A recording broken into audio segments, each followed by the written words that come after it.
Bienvenidos a Rearmando, en donde compartimos experiencia, fortaleza y esperanza. Este es un espacio para explorar, crecer y rearmar. El día de hoy tenemos un episodio muy especial. Niño ve, niño hace. No cabe duda que el papel, el comportamiento y los elementos que los padres le dan a los niños es fundamental para su desarrollo y para su relación social, su autoestima. En fin, las investigaciones sugieren que tener un comportamiento adecuado, dando los elementos, esto le ayuda al niño a tener una vida mucho más estable. Pero para hablar de este tema tenemos a una experta y una especialista, Carla Lara. Les cuento que ella es mamá de 4, abogada, doula de parto, posparto, escritora, autora, creadora de contenidos. Ella habla sobre familia, sobre crianza, una mujer sumamente preparada y experta viene a compartirnos sobre este tema tan importante para todos nosotros. Niño ve, niño hace. Bienvenida, Carla, muchas gracias por estar en Rearmando.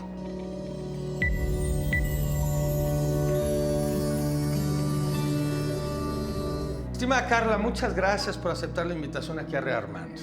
Feliz de estar aquí, feliz de platicar contigo. Muchas gracias. Sin duda es un tema muy importante, ¿no? Niño ve, niño hace. Algo en donde todos estamos involucrados, a todos nos llama la atención conocer y aprender más. Entonces, ya con tu experiencia, pues, todas estas herramientas que nos vas a dar, pues bueno, para tener una vida, obviamente, con un desarrollo mejor para nuestros seres queridos. Fíjate que, de acuerdo a las preguntas más buscadas en este tema, bueno, una de esas, mi estimada Carla, es ¿por qué es importante el ejemplo de los padres en la crianza?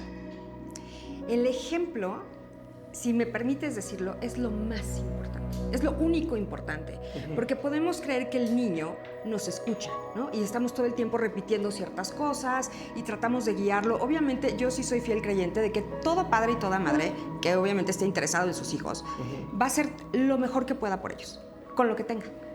Pero una cosa es la intención y otra cosa es lograrlo. Entonces, en la intención se van las palabras, ¿sabes? Sí. Como te tienes que acostar temprano, ten buenos hábitos, haz la tarea, sé educado. Como estos sermones, literal, como dirían las abuelas, entra por aquí, sale por acá. Porque el niño podrá escucharte, pero nunca va a ser tan importante como verte. Claro. Te ve más de lo que tú escuchas, porque así aprendió a vivir. Cuando nació, veía y escuchaba, pero moldeó su manera al ver a las demás personas. Y eso es un comportamiento innato que sigue haciendo durante muchos años durante la infancia. Claro, muy interesante este tema, niño ve, niño hace. ¿Niño escucha, niño hace? También, porque llega un momento en la vida de un niño donde ya puede hablar, ¿no? Ajá. Entonces, una vez que este niño escucha, repite lo que ve en casa, ¿no? Es como se mezclan los sentidos de la vista y del oído. Lo que está escuchando lo puede repetir, pero también lo que está viendo lo va a emular. Lo va a imitar. Y va realizando patrones, me imagino. Se van ¿verdad? repitiendo patrones que evidentemente no todos son malos. O sea, hay padres maravillosos con hijos maravillosos y todo es como la copia perfecta, pero también hay conductas que nosotros llegamos a tener o patrones que no queremos que nuestros hijos hagan. Claro. Y es muy difícil llevarlos a ese lugar donde no los hagan si nosotros los hacemos. Porque una cosa es lo que yo digo y otra cosa es lo que yo hago. Y esa incongruencia, el niño es como un experto detector de incongruencias. Claro. Se mete por la grieta, ¿no? Entonces, donde tú me estás diciendo que yo no haga algo que tú haces, o donde tú me dices que yo haga algo que tú no quieres hacer, es muy difícil que lo logre. Y, por ejemplo, ¿cómo evitar, vamos con este tema muy importante en los niños, el bullying? Lo que sucede en el bullying escolar, familiar, social, ¿cómo se puede combatir esto? Desde la casa sí, porque te voy a decir algo, ya está demostrado después de tantos años, yo creo que el bullying ha existido siempre, toda la vida.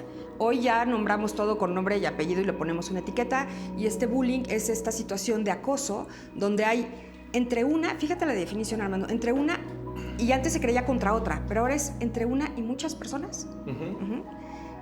Cuando hay una situación de poder. Y obviamente en un ambiente escolar es escolar, si es en la casa es familiar, si es en el trabajo es acoso laboral, etc. ¿Qué pasa con esta situación? Que normalmente el bully, niño o niña, porque eso es algo bien importante, hemos casado mucho estas figuras agresivas con el hombre, con el niño, con la masculinidad. Y hay niñas bully, ¿ok? Entonces el niño o la niña bully normalmente tiene una situación en casa que está replicando en la escuela, de sometimiento o de maltrato o de violencia, que no necesariamente son golpes. O sea, vivir en el estrés total de los gritos, de los sombrerazos, de los azotones de puerta, de la ley del hielo, ¿no? Porque a veces no hay físico, pero hay te ignoro, te cancelo, no existes. Llegan con este estrés. Es una forma de expresión de lo que sucede, ¿no? Lo replican. Entonces, sí, o sea, como nada es personal, sino cada persona se comporta por lo que esa persona trae dentro. Totalmente. Totalmente. A mí me encanta una frase que dice, no vemos las cosas como son, vemos las cosas como somos. ¿No? Porque es una interpretación. Tú y yo podemos ver lo mismo y lo podemos interpretar distinto. Pero eso atiende a lo que tú eres y a lo que soy yo como persona. Por ejemplo, ¿se pueden corregir los malos hábitos adquiridos por imitación? Sí, yo creo que sí. ¿Y totalmente sí. El tema es que, y tú y yo que somos adultos, nos hemos dado cuenta que fácil no es. O sea, se puede, se puede. ¿Quieres bajar de peso? Pues tienes que corregir hábitos, ¿no? Nada más, se oye muy lindo, pero lógralo. Ahí está el reto. En el cómo te vas habituando, qué cosas vas dejando, qué cosas conscientemente dices, esto no es para mí, elijo cambiarlo, requiere cierta madurez. Y un niño no la tiene. Claro. Mi hijo me daba un ejemplo hace unos pocos años, él tiene 16 ahora, pero como a los 14, yo le di a elegir algo y mi respuesta fue, haz lo que quieras. Y me regresó y me dijo, a ver, mamá, si tú me pones enfrente una ensalada increíble, pero verde, sin ningún color, verde, una ensalada, y me pones una hamburguesa deliciosa con tocino, queso y tal, yo soy carnívoro, ¿tú qué crees que yo me voy a comer?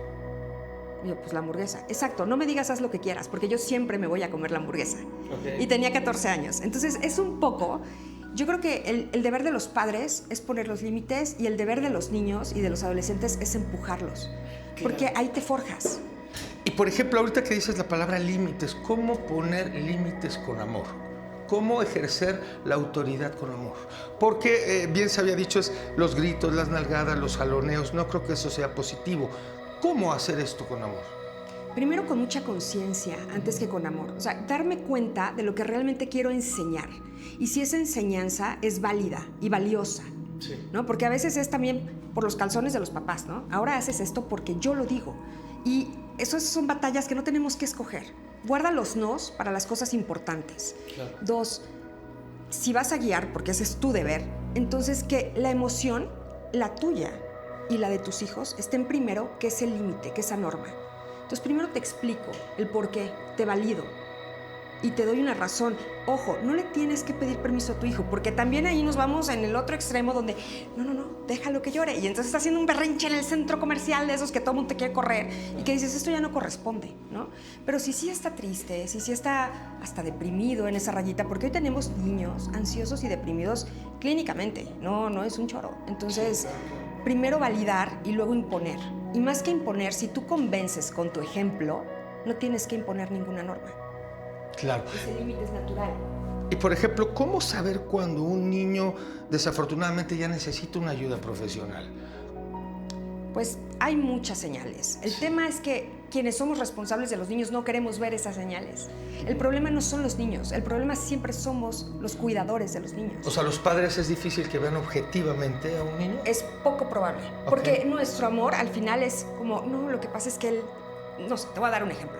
Cuando es un niño muy inquieto, muy extrovertido, muy echado para adelante y que no respeta los límites de los demás, porque todo eso es positivo, claro. ¿no? Todo eso que dije es positivo. Eso es un perfil. Es un perfil, pero cuando esa personalidad empieza a aplastar a los de al lado, a los de enfrente, ¿no? A los de más chiquitos, etcétera, ya no es tan positivo. Y si mamá se queda clavada en, es que tiene altas capacidades, es que es súper inteligente, es que los demás son muy lentos, es que se desespera, ya no estás viendo que ahí está la raya del respeto y de la convivencia con los demás. Y no le estás enseñando que tú puedes ser Sonic y correr y vivir por la vida así, pero que hay momentos en que tienes que detenerte y ceder el paso. Entonces, tienes que estar muy atenta porque si no, te la crees. Claro. Te crees que la violencia es rasgo de su personalidad, te crees que la flojera es rasgo de su personalidad, te crees que todos esos malos hábitos que probablemente está copiando de ti es parte de su personalidad. Por ejemplo, y para todos los papás que estamos escuchando, obviamente, ¿qué consejo sería clave para criar niños con valores? Ejercer los valores, no hay otra. Si tú eres una persona de fe, lo que eso signifique, tú tienes que ejercer tu fe, la tienes que manifestar. Sí. Si eres una persona que le importa mucho los buenos modales, por ponerle una etiqueta, ¿no? El ser educado, el llegar, saludar, el recoger lo que usas, el lavar tu traste, el despedirte, el ver a los ojos, lo tienes que hacer para que tu hijo lo repita o tu hija. Si tú eres una persona que se conduce éticamente en tus negocios, seguramente tu hijo o tu hija se va a conducir éticamente en la escuela.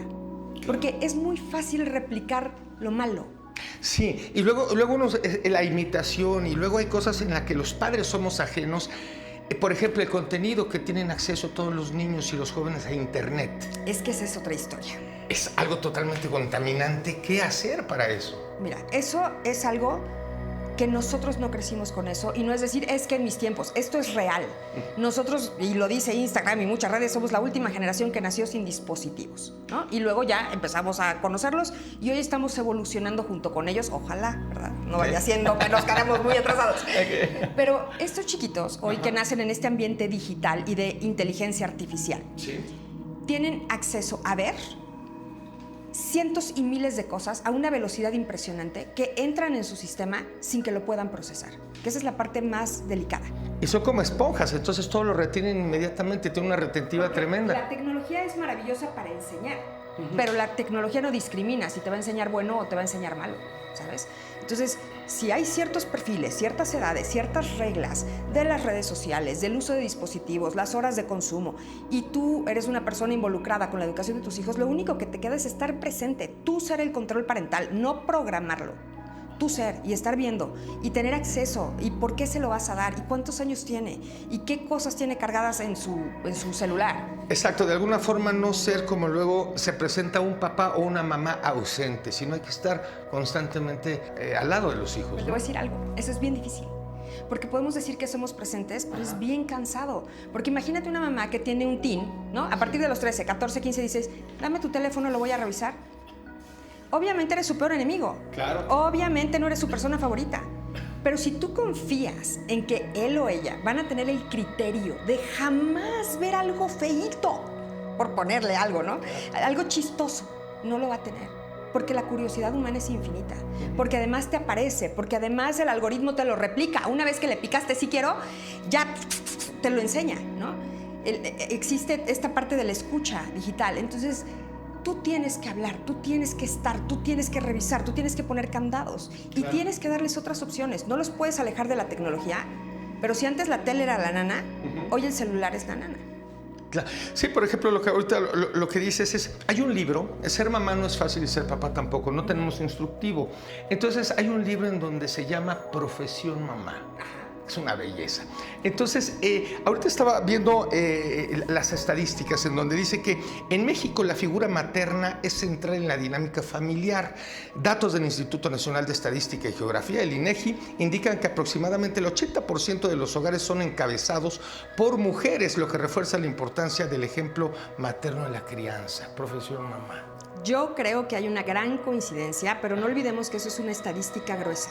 O sea, el dato fino no lo tenemos, y el dato fino es cuántas de esas mamás que sí están en ese hogar y que sí están a cargo están presentes. Claro. Y no es un juicio de valor, porque también estas mujeres que son y somos cuidadoras también tienen roles laborales importantes y a veces tienen multiroles. Y también dobles roles, exacto, sí. Porque algunas tienen más de un trabajo, ¿no? Y aparte son cuidadoras de sus hijos, pero a lo mejor de una persona de la tercera edad, pero a lo mejor de un enfermo.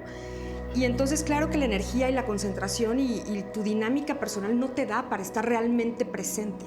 Entonces, esta parte es delicada.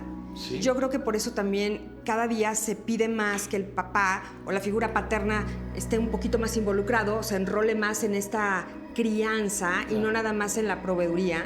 Y por otro lado también está este feminismo malentendido, que pues esto es un podcast y lo vamos a hablar así, ¿no? Así es, a calzón quitado. Así es. Este falso feminismo donde es que ser mamá es opresivo, es que yo no tengo que estar a cargo de mis hijos, no soy la única, 50-50. No, espérate, no le puedes enseñar la mitad del abecedario y la mitad del papá, no le puedes enseñar solo a sumar y que pues ya que el otro le enseñe a restar. No, o sea, la educación es integral. Entonces tú, mamá, tienes que hacer tu trabajo al 100%, punto. Así es. Y no es retrógrada ni es opresivo, y su papá tendrá, si quiere y puede, que hacer su trabajo al 100%. Sí, de alguna forma es dividirse las tareas, Exacto. partirse en mil, que haya esta colaboración de ambas partes, como tú bien dices, Sí. una educación y elementos y factores que le sirvan en el desarrollo a los niños para crecer funcionalmente. Claro. ¿Cómo alimentar la autoestima de un niño? Desde niños. Desde niños y es un baile muy delicado. Sí. Porque yo tengo 3 varones. ¿De qué edades? De 9, 11 y 16. 9, 11, 16, los 3 varones. Los 3 perfecto. varones y una niña. Ok. Pero yo no quisiese, ¿verdad?, Ujú. que estas criaturas crezcan creyendo que son el príncipe azul de su mamá. Y que, bueno, son intocables y que son perfectos y que nacieron para que los atiendan, pero sí quiero que tengan una autoestima, que sepan cuál es su valor como ser humano y que merecen ser amados y que merecen ser respetados. Claro. Y que cuando dan amor merecen recibir amor y que cuando sirven a alguien merecen que esa persona también esté dispuesta a servirles de regreso y servir en este servicio humano, no servil, ¿no? Que cuando ellos tengan una emoción es totalmente válida. Y que cuando tienen una habilidad o tienen algo padre en ellos, que lo sepan explotar y que se sientan seguros, ¿no? Así es. Entonces, esa autoestima es un baile delicado, porque si se te va la mano, acaba siendo el príncipe azul el todas mías, Ok. ¿no? El que todo lo puede, porque mi mamá pues, me dejó hacer lo que se me dio la gana. Bueno, hay una frase en donde dice que la enfermedad la juventud es una enfermedad que solo sana con el tiempo. 100%.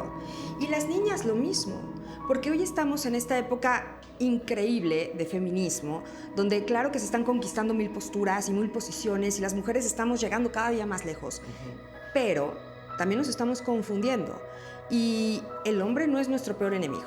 Entonces esa autoestima de las mujeres que hoy son la todos míos, ¿no? Y la ovarios de plata y la de yo puedo sola y la de no necesito a nadie, hace daño. Eso no es autoestima, eso Claro. ya brinca una raya donde lejos de yo tener un amor propio, en realidad estoy viviendo algo que no pude superar y estoy abusando de alguien más para mantenerme a flote y no está bien. Claro, y yo creo que una mujer jamás va a suplir el rol de un papá y viceversa, ¿no? Uno puede tomar 2 roles, en fin, todo esto, pero ¿cómo inyectar principios, valores, moral? Por ejemplo, en la situación de una pareja disfuncional o que tengan ciertos conflictos o en la situación de un divorcio, una separación, ¿cuál es la manera adecuada de comportarse con los hijos? Pues lo ideal sería nunca perder de vista que los niños no son una moneda de cambio, ¿no? Y tristemente se van a enojar las madres conmigo, las mamás tomamos más el liderazgo de, pues si esto no ves a tus hijos, pues si aquello no te lo puedes llevar O sea, el fin se de toma a semana. los niños como un utensilio en Como un ocasiones. utensilio, a veces y muchas veces. Lo ideal sería nunca hacerlo, no perder de vista que nuestra relación de pareja puede o no funcionar, y generalmente si ya estamos al pie del divorcio o de la separación, es que hay algo que no funcionó. Pero nuestros hijos van a seguir siendo nuestros hijos, y para eso tenemos que seguir siendo equipo. Totalmente. No pareja, pero ya de perdida, así malamente, muy buenos amigos, ni siquiera viejos conocidos, muy buenos amigos, para podernos comunicar, poder decirte con profundidad por lo que me estoy preocupando o lo que yo ya vi, o que tú llegues y me digas, oye, no te vayas a enojar, pero ¿qué crees? ¿No? Que ya vi tal cosa o escuché esto, porque los niños lo que necesitan es certeza. No importa dónde vivan. Y claro, a algunos sí les causa tema andar de judíos errantes, ¿no? Para todos lados de casa en casa. Pero eso es muy superable. Lo que no es superable es no contar con mi mamá y no contar con mi papá a raíz de una separación y donde yo ya parezco parquímetro, Exacto. donde me echan moneditas cuando les toca y si no les toca, pues nadie me echa la moneda. Claro, yo creo que los adultos, entre padre y madre, no se debe de utilizar a los hijos, sino debe de haber una madurez, debe de haber una conciencia, debe de haber una madurez al respecto para ver que son cosas de adultos. Totalmente. Y no utilizar a los niños en donde únicamente se les contamina y se hacen favoritismos y el equipo o el papá habla mal de la mamá o viceversa. Entonces es una lucha de poderes en donde todos pierden. Todos pierden, y los niños principalmente, porque nosotros como adultos podemos llegar o no a una etapa donde decimos, bueno, pues yo ya esto lo quiero superar, Claro. y buscas las herramientas, o terapia, o ejercicio, o un nuevo amor, o yo qué sé, ¿no? Vas buscando cómo reemplazas esa parte de tu vida, pero para el niño, para la niña, nunca nadie va a reemplazar a su mamá y nunca nadie va a reemplazar a su papá. Y por ejemplo, vienen los ejemplos, si alguno de los padres, por ejemplo, fuma, toma, es fiestero, sale de noche, en fin, ¿es un mensaje permisible para que el día de mañana los hijos repitan esta conducta? Yo estoy segura que sí, y obviamente no es un mensaje consciente, porque yo no quiero, si yo fumo, que mi hija menor de 14 tenga un cigarro en la mano. Claro. Pero de alguna manera estoy segura que yo solita me resto autoridad para decirle con la misma confianza que si no fumara, que eso es algo que le va a hacer daño, que es peligroso, que no debería, que es muy joven, que espere más tiempo, que procure no probarlo, si yo estoy con el cigarro en la boca, claro. ¿sabes? Porque yo misma me siento incongruente, aunque sea una mamá muy empoderada y con el cigarro en la boca o recién apagado le diga, pero tú no puedes fumar porque aquí la adulta soy yo. Es poco creíble el mensaje. Muy interesante lo que dices con esto de la palabra congruencia, con este sano juicio. ¿Qué es sano juicio? Yo lo definiría como hacer, sentir, pensar y actuar lo mismo. Y entonces en ocasiones el ser humano tiende a decir una cosa, pensar otra cosa y hacer otra cosa. Hay una incongruencia, entonces uno confunde a lo que uno más quiere, ¿no? Y lo que uno más quiere es quien más cree en ti, quien te tiene una fe absoluta. Si tú le dices, literal, vamos a hacer tal cosa, sí, ellos juran que lo van a hacer, ¿no? Hay niños que son literales y le dices, córrele porque se nos hace tarde, el niño se echa a correr.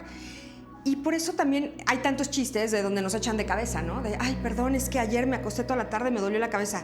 Ay, mamá, claro que no, te fuiste con tus amigas. Porque para ellos es natural que esta incongruencia no les hace match el audio con el video, ¿no? Así es. Y con el tiempo, tristemente, se empiezan a acostumbrar. Y con el tiempo, peormente, lo empiezan a imitar. Entonces normalizan el que una cosa no sea congruente. Porque ¿por qué me presionas tanto por no fumar? Y me acosas y me castigas y tal, si tú estás fumando todo el tiempo. Y llega un momento donde los niños crecen. Y pues ya no hay manera de que sí, uno tú ya se vuelve como un padre, observador, exactamente, ya no puedes limitar esa conducta y probablemente ya les hizo daño. Entonces van a tener que llegar a esa etapa propia, individual de madurez para decidir si quieren o no cambiar eso. Y a lo mejor ahí sí tenemos una responsabilidad grande. Sí, yo creo que algo importante en la relación es la comunicación. Es una pata de la mesa fundamental, ¿no? La confianza. Hay una cosa en donde dicen, bueno, si tú le dices a un niño que atrás del arco iris hay un palacio, te lo va a creer. Si le dices que va a venir Santa Claus en Navidad, te lo va a creer. Si le dices que es tonto y que inseguro, también te lo va a creer. Totalmente. Entonces hay que tener mucho cuidado con la comunicación. Todo el cuidado del mundo. Hay unas frases por ahí que palabras más, palabras menos te dicen que les hables a tus hijos como si fuera el ser más precioso y sagrado que conoces, Así es. ¿no? Y si ya no puedes hacerlo, que lo trates como si fuera un desconocido. O sea, con respeto. Porque de pronto ser el hijo o la hija, en este abuso de confianza también hay un abuso del amor, hay un abuso del maltrato, hay un abuso de las órdenes, de los límites, porque me encanta una historia, ¿no? Donde, a veces los padres abusan de la autoridad, ¿verdad? Claro. Los gritos, nalgadas, todo. Si vas a comer y pones una mesa preciosa, porque va a haber una comida familiar, y pides ayuda, y llegan tus hijos con la mejor intención de poner la mesa o terminar de poner la mesa, y uno de ellos tira el agua en ese momento, cuando nadie se ha sentado a comer, seguramente en la mayoría de las mamás va a haber una explosión de furia, ¿no? Pero te estoy diciendo, pero ¿cómo es posible? Pero ya la pusimos, pero ahora hay que cambiar todo. Si en cambio eso sucediera porque un invitado llega temprano y te ayuda a poner la mesa y comete la misma falta, le pasa el mismo accidente, ¿no? Tira el agua de Jamaica y se mancha todo el mantel, ¿qué le dirías? No te preocupes, no pasa nada, tranquilo, ahorita lo limpiamos, ni te agobies. Pero como es tu hijo, sí le pegas 18 gritos en algo que no vale la pena y que probablemente lo altere mucho con una buena intención que tenía, que era de ayudar. Pero así con todo, ¿no? Claro. Como que siempre con las personas que más amamos somos con los que más confianza tenemos, pero también lo usamos para mal. Bien. ¿No? Sí, otra de las preguntas muy comentadas, de alguna forma es, ¿cómo pueden los padres ser un buen ejemplo en la resolución de conflictos? La manera en que nos conducimos los papás, llámese mamá o llámese papá, se convierte en la caja de herramientas que van a tener ellos de adultos. Si yo tuve un papá explosivo, volátil, furibundo, rencoroso, o que hacía ley del hielo, ¿no? O que agarraba las llaves y desaparecía. Sí.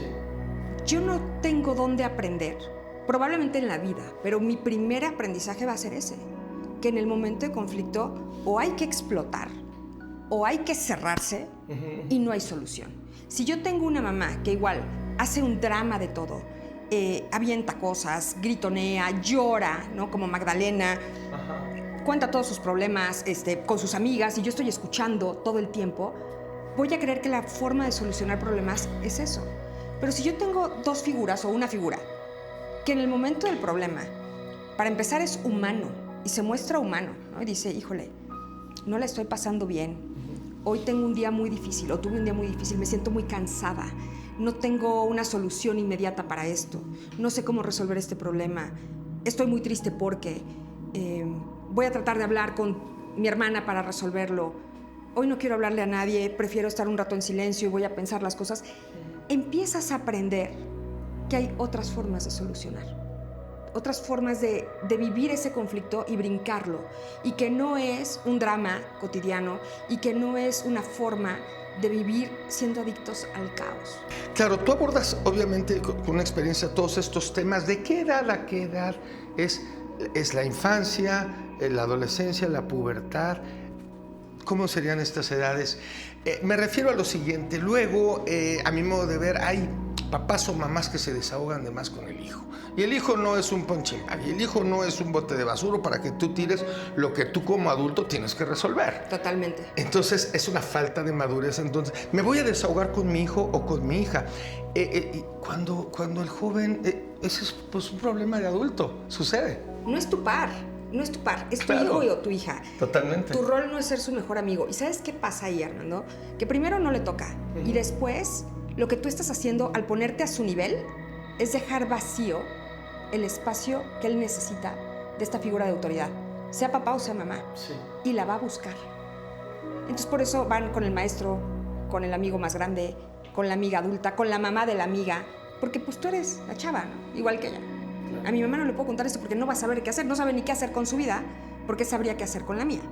Y respecto a la pregunta de dividir etapas, hoy hay muchísima información y muchísima controversia de dónde empieza una y dónde empieza otra. Pero yo creo que siempre volver a lo básico nos da como más norte. Entonces pensemos del año 0 a los 3 como la infancia temprana. Sí, porque existe adolescencia, pubertad, en fin. Exacto. Del 1 o de los 0 a los 3 años, la infancia temprana. Luego de los 3 a los 7 años, la infancia. ¿Ok? Tal cual. Hoy, con el tema de la tecnología, que lo podremos extender hasta los 13, como en inglés, que ahí empiezan los teens. Pero con tanta tecnología, con tanto acceso a la información, los niños están evolucionando y madurando y creciendo y viendo cosas mucho más rápido. Claro. Entonces, a partir de los 8 o 9 años, sí, los niños son más precoces, ¿no? Empieza esta pubertad. Porque también empiezan los cambios hormonales ahí. Entonces hay un periodo como de 2, 3 años que se alarga entre los 10 y los 13. A los 13 años el niño empieza la adolescencia. Y de ahí nos vamos a ir hasta la mayoría de edad y luego ya es un adulto joven. Y fin. Y luego, bueno, seguimos adultos jóvenes hasta los 60, ¿verdad? Pero esa sería una clasificación muy conservadora porque hoy te hablan de preadolescencia. Pero yo he escuchado mamás que tienen niños de 7 años y te dicen, ya sabes, es que es inevitable porque está preadolescente. No, no está preadolescente, es un niño. Y la que manda eres tú, ¿sabes?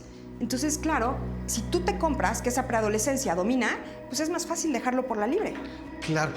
Luego sucede una cosa muy común, en donde o papá o mamá cometen un error, como lo cometemos todos los padres. Pero ¿qué pasa? Que el padre o la madre tienen el poder adquisitivo para pedir perdón con una mascota, con un viaje, pagar culpas. ¿Qué sucede con eso? Pues va a salir mal. ¿Qué mensaje se le da ahí al niño? El niño se da cuenta. El niño tarde o temprano, a lo mejor las primeras veces, lo interpreta como un acto de amor, ¿no? Porque al final es mi mamá o es mi papá y solo quieren lo mejor para mí. Claro. Entonces, lo mejor viene acompañado del viaje, del peluche, del videojuego, de las vacaciones no sé dónde, del permiso hasta la madrugada. Pero eventualmente, mi instinto necesita protección. Y que yo me duerma tan tarde, el primer día va a ser divertido, el segundo día tal vez, y el tercer día voy a estar hecho pedazos. Y me voy a dar cuenta que no me están cuidando. Y a lo mejor no tengo esa madurez para interpretarlo así, pero algo se me prende. Exacto, el hijo lo detecta. Lo cacha. Exacto, es algo que siente. Por ejemplo, es detectar, admitir y corregir.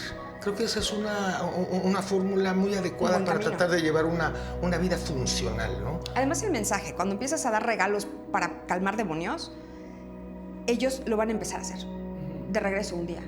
Y que no nos sorprenda que lleguemos a una tercera edad y que ese mismo hijo adulto te mande una tarjeta de felicitación y no te vea. No pasa nada. Te mande un gran regalo, pero no te visite. ¿Qué tiene? ¿No? Muy importante también lo que es la relación de los niños con la gente de la tercera y la cuarta edad, los abuelos. ¿Qué sucede ahí? Yo creo que los abuelos han sido, en nuestra cultura mexicana por lo menos, una figura de mucho peso durante mucho tiempo, y yo creo que hoy están perdiendo un poco de terreno para bien y para mal. Para bien, porque tampoco es su obligación cuidar niños, ¿sabes? Yo sí creo que si ya los tienes y te pueden ayudar, qué padre, pero ojalá que sea por voluntad y no por necesidad. Porque si eventualmente, yo les digo a mis hijos, si ni yo te soporto hoy, imagínate que te soporta tu abuela, tu abuelo, tu maestra, ¿sabes? Yo te amo con todo mi corazón, te di la vida y hoy no te soporto, no sé qué hacer contigo. Yo creo que eso es muy difícil. 2, ya no tienes la edad, ya no tienes la energía. Por ahí está este tema de los abuelos están para amar y no para educar. Entonces vienen estas también incongruencias, en esta casa sí te dejan, pero en esta te permiten todo, ¿no? Aquí mamá te restringe esto, pero acá te dan todo porque te amo. Viene también la parte de tú cuídalos y haz todo por mí, pero no te metas. No tienes voz ni voto en la educación de mis hijos. Entonces es un terreno bien difícil, un área muy gris. Sí, una línea muy delgada. Muy delgada, de hasta dónde sí quiero que me ayudes y me resuelvas, pero ni se te ocurra decirle mi alma, porque no eres su mamá, soy yo. Claro. Híjole. ¿Qué sucede cuando, exacto, van madurando los hijos, van tomando sus decisiones, van pensando por ellos mismos y van abriendo esas alas? Existen 2 o 3 maneras en donde el papá o mamá quieren retenerlos en ese nido por una sobreprotección, no les vaya a pasar algo, o existe el otro en donde dejar que abran sus alas y que vuelen. ¿Qué sería lo adecuado? Lo adecuado es prepararlos desde que los tienes para que se vayan. Por ahí me dijeron, cuando tuve a mi primer hijo, me mandaron una tarjeta con unas flores que decía, ten miedo del máximo encomienda que te ha dado el máximo arquitecto, ¿no? Y yo decía, qué profundo, ¿qué es esto? ¿Quién me mandó estas flores? ¿Qué le pasa? ¿No? Y luego me visitaron y me dijeron, bueno, es que a los niños hay que dejarlos ir 1 milímetro cada día. ¿No? Y con eso pues van a tomar una distancia hasta que sea una sana distancia y una distancia natural y una distancia necesaria. ¿Qué pasa también, Armando? Que estamos viviendo un mundo muy difícil para soltar a un niño o a una niña. Entonces, esta raya de la independencia y de la autonomía también es muy delgada. Porque si tú le preguntas a tu abuelo, ¿a qué edad empezó a trabajar? ¿A qué edad se enamoró? ¿A qué edad tuvo a su primer hijo? ¿A qué edad se fue con una morra? Pues seguramente entre los 17 ya era un señor. Entre los 17 y los 20 años ya era todo un hombre, ¿no? Luego eso empezó a espaciarse. Hoy, independientemente de que tenemos más oportunidades de hacer muchas cosas antes de decidir o no tener una familia o formar una familia, también es muy difícil darles un auto, por ejemplo, en una ciudad como la nuestra. Claro. Dices, bueno, sí ya sabe manejar, tomó un curso perfecto, tiene el permiso, tiene una licencia, tiene un coche seguro, pero la inseguridad es otro animal. Puede salir, debe salir, tiene que socializar, tiene que conocer hombres, tiene que conocer mujeres, pero la inseguridad es otro animal. Tiene que viajar, tiene que ir por el mundo, pero todo esto cambia. Entonces, lo ideal es que sí, tú los prepares para irse, pero también estamos en un momento que nos requiere un poco más de agudeza para saber hasta dónde en ciertas situaciones sí y hasta dónde en ciertas situaciones les enseñas cómo detectar el riesgo. Porque no vas a estar todo el tiempo ahí. Claro, muy importante ya cuando empiezan a entrar en la pubertad y la adolescencia, vienen este desarrollo y estas inquietudes en el joven o la joven, en donde, bueno, viene lo que son las precauciones en cuanto al sexo, en cuanto a las drogas, en cuanto a la velocidad de manejar, los altos riesgos, los lugares, ¿qué pasa cuando viene esa curiosidad por fumar, por tomar una copa de alcohol? ¿En dónde es válido que participe ahí el padre o la madre? Mira, hoy ya hay estudios comprobados donde sería padrísimo que la primera copa o el primer cigarro o la primera experiencia que tú quieras que te suponiera riesgo, pudieras estar guiado o acompañado por tus papás, ¿no? Y literal, eso sí, en mis tiempos, o sea, en mi casa Sí, yo empecé paterna, a fumar a los 12 años. En mi casa paterna, el alcohol era algo que fluía de todos mis tíos. Mi papá era uno de 10 hermanos, entonces el abuelo y todos tomaban sin control desde las 11 de la mañana porque allá era legal, ¿no? Y yo me acuerdo de tener primos chiquitos y les remojaban el chuponcito en la cuba porque los dientes. Hoy tú me dices eso y yo digo, lo mato, ¿no? Lo mato. Pero ya hay muchos estudios donde, bueno, pues en una familia, por ejemplo, así, yo no sé si yo tengo un gen, por ejemplo, que me pudiera detonar cierta adicción al alcohol si yo lo hubiera preferido. Y yo no quisiera que mis hijos lo probaran, ¿no? Y que yo sea la primera que se los ofrece porque que aprenda a tomar en su casa. Hoy, gracias a esas conductas, muchos niños se enganchan en cosas que a lo mejor todavía no hubieran probado, ¿ok? Esa es una parte. Sí. La otra parte es hablarles siempre con la verdad. Siempre con la verdad y decirles, oye, mira, los riesgos fisiológicos, que siempre serán los más importantes, ¿no? Son estos. Los riesgos neurológicos, porque estás en pleno crecimiento y desarrollo, son estos. Los riesgos donde tú no puedes hacerte cargo de la consecuencia son estos. Porque yo quisiera estar ahí y resolverte todo, pero si tú chocas, si tú embarazas a una niña, si tú contraes una enfermedad, si tú tienes un accidente, el que va a vivir las consecuencias vas a ser tú. Y la otra súper importante y con la que yo aplico a mis hijos es decirles que esas cosas son increíbles para que nadie los venga a engañar. O sea, cuando yo he hablado con mis hijos de drogas, cuando yo he hablado de alcohol, cuando yo he hablado de sexo, les he dicho, a ver, tener relaciones es increíble, es maravilloso, es precioso. Tomar y la emoción que se siente y cómo te empiezas a soltar el cuerpo y a fluir y a divertirte es increíble. Apostar es lo máximo. Si vas ganando, bueno, nada te para, nada te detiene. Ya eres putrimillonario con $20 en la bolsa, ¿no? Fumar, pues te da estatus, o vapear te da estatus, te sientes muy cool. Pero eso es momentáneo. Sí. ¿Sí? No te enganches con eso, porque lo que viene después nadie te lo cuenta y es súper oscuro. Desde la cruda, desde el malestar fisiológico, desde un pulmón enfermo a los 21 años. Claro, ¿no? Que luego los jóvenes desde lo un hacen... patrimonio ajeno que ya apostaste. O sea, todo esto no está divertido. O sea, tiene una cara increíble, pero no es la que tú vas a ver. Vas a ver la cara mala inmediatamente. Qué interesante lo que dices, hablarles del otro lado de la moneda. Ajá. No únicamente que los jóvenes lo hagan para pertenecer. Ajá.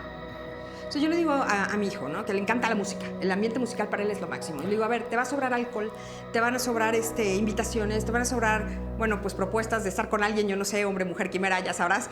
Pero te va a sobrar, porque ese es el ambiente. Tú tienes que estar muy claro de qué quieres. Porque si lo que tú quieres es ser músico, lo que tú haces es música. No tienes que tomar para ser músico, no tienes que fumar para ser músico. Va a ser parte de tu entorno. Tú vas a tener que elegir tus batallas. Pero entonces, si pierdes un concierto, o si pierdes una tocada, o si porque ya estás fuera de ti, es una responsabilidad. Pero si tienen un accidente en el trayecto, ¿no? Pero si alguien se va de tu concierto y es un menor y tomó y Entonces, creo que sí hay que decirles las buenas y las malas, porque también hay muchas formas en donde eligieron algunas familias educar donde el alcohol es el diablo. No es el diablo, es padrísimo. Es muy rico. A mucha gente le encanta, ¿no? Las drogas es lo peor del mundo, pero cuando las consumes no se siente tan mal. Por eso mucha gente se engancha. Entonces, darles a los niños, bueno, a los adolescentes en este caso, lo que sí es, lo que no es y lo que puede ser para ti, que además, ¿qué crees? Es imprevisible y ese es el riesgo. Yo creo que no hay mejor medicina que la información. 100%. Exacto, la prevención y muy interesante cómo cada padre o cada madre debemos de tomar nuestras resoluciones, nuestros valores y darles principios, valores, moral y de alguna forma, pues bueno, darles las herramientas para que vivan de una manera lo más funcional posible, físico, mental, espiritual, emocional. En fin, es un enorme placer escucharte, Carla, todo esto que nos compartes. Te agradezco mucho que estés aquí en Rearmando. Y bueno, ¿en dónde podemos encontrarte? ¿Tus redes sociales? ¿Cómo te contactamos? Bueno, a mí me pueden seguir como @CarlaMamá4, así estoy en todas mis redes. Muy bien. Lo que más uso es Instagram. @CarlaMamá4, perfecto. Ahí estoy.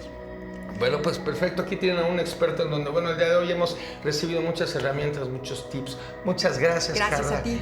Y bueno, pues les recuerdo que también pueden seguirnos en nuestras redes y suscríbanse para que no se pierdan ninguno de nuestros próximos episodios, recordando que en Rearmando compartimos experiencia, fortaleza y esperanza.